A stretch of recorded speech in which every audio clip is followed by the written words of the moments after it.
नमस्कार। मैं आज आप लोगों को आपके अपने चैनल NDS यानी नानी दादी की कहानी में एक मूर्तिकार की बहुत ही छोटी और ज्ञानवर्धक कहानी सुनाने जा रही हूँ। एक बार एक मूर्तिकार रहता है जो जंगल के रास्ते से जाता रहता है। तो उसे रास्ते में बहुत बड़ा पत्थर दिखाई देता है और उस मूर्तिकार ने नया ही मूर्ति बनाना सीखा था। तो उसको बहुत शौक था, जब भी उसे कोई अच्छा सा बड़ा सा पत्थर दिखता तो वो उसमें मूर्ति बनाने की कोशिश करता। तो जैसे ही वो बड़ा सा पत्थर देखता है वो उसको उठाकर एक तरफ रखता है और अपने झोले में से छेनी और हथौड़ा निकालता है और उसको मूर्ति बनाना शुरू करता है।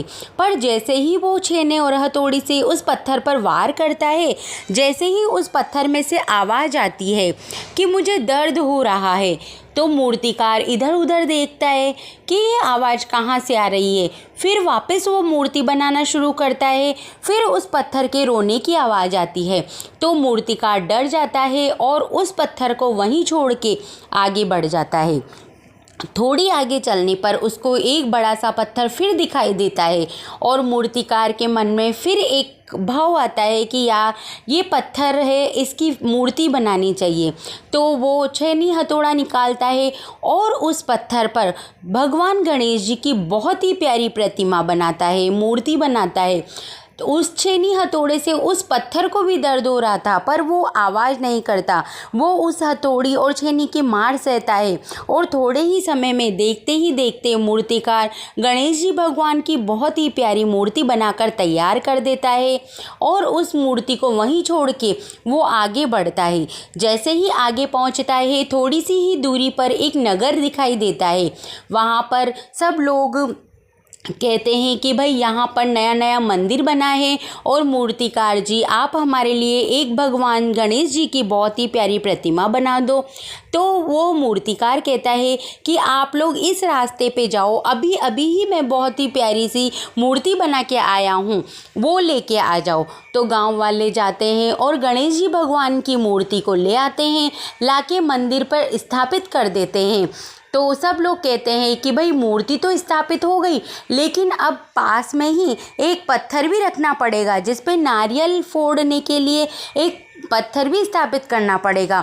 तो मूर्तिकार कहता है कि जहाँ से आप लोग मूर्ति लाए हो वहीं पे थोड़ी दूरी पर एक बड़ा सा पत्थर है, मैं उस पत्थर को भी छोड़ के आया हूँ, आप लोग उस पत्थर को ले आओ, वो नारियल फोड़ने में बहुत अच्छा रहेगा।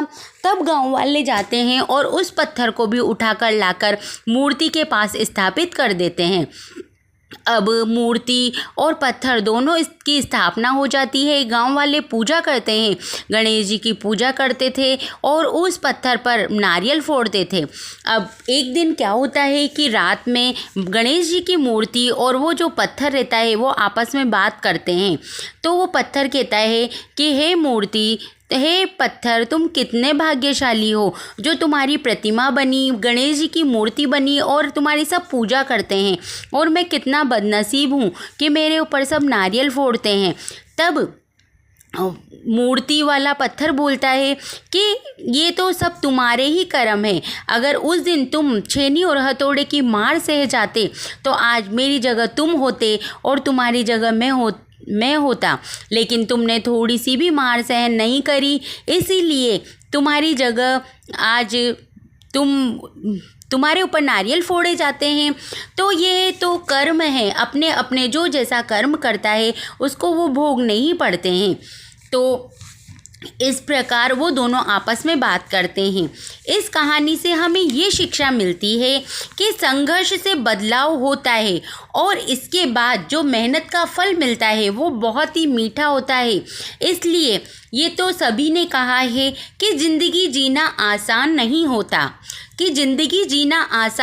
होता, बिना संघर्ष के कोई महान नहीं होता। जब तक न पड़े हथौड़े की चोट, पत्थर भी भगवान नहीं होता।